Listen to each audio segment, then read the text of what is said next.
ทักทายสบายดีหมดทุกคนเนาะมานี่ครับพละมาเลี้ยงงัวเนาะแล้วอยู่โคกมาเบิ่งความงามของธรรมชาติดอกไม้ป่างามตอนนี้กำลังบ่ายๆเนาะแดดกำลังที่ออกมาความงามของธรรมชาติเลี้ยงงัวกันบ่หลายพอได้เลี้ยงได้เบิ่งมันนี่ออกมาเนาะโคกนี่แหละว่าบางใบจังหน่อยจังสิเมื่อสิกลับมาเบิ่งดอกไม้นี่งามแนมเห็นที่ใช้ก็สะดุดตาเลยนี่งามหลายดอกตามธรรมชาติโอ้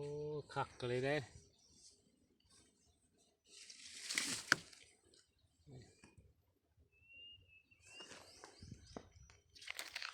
พอหน้าธงนี่เขาก็หยอดแล้วเนาะธงกันหยอดยังจะธงตัวนี้ไม่ใช่เขาเลี้ยงกันจะไปขึ้นโน่นนี่เนาะลงโน่นนั้นเจ้าน่ะเขาก็ยังบ่ได้หวานเนาะยังบ่ได้หยอดทรายเลี้ยงง่วมันก็อยากเบิดแล้วตะกี้อะหลายมาตอนนี้ก็เขาหยอดน้ำลายเนาะง่วก็ได้จับตัวปีนะจริงสิแล้วไผก็ได้จับน้ำแหน่แล้วพวกง่วเขาอยู่ในบ้านนี่2 บ้านมาอยู่นำกัน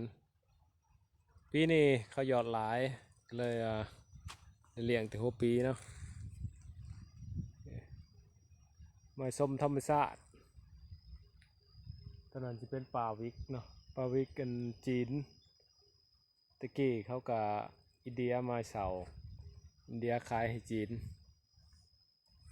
นี่โอ้เบิ่งวิวงามหลายนี่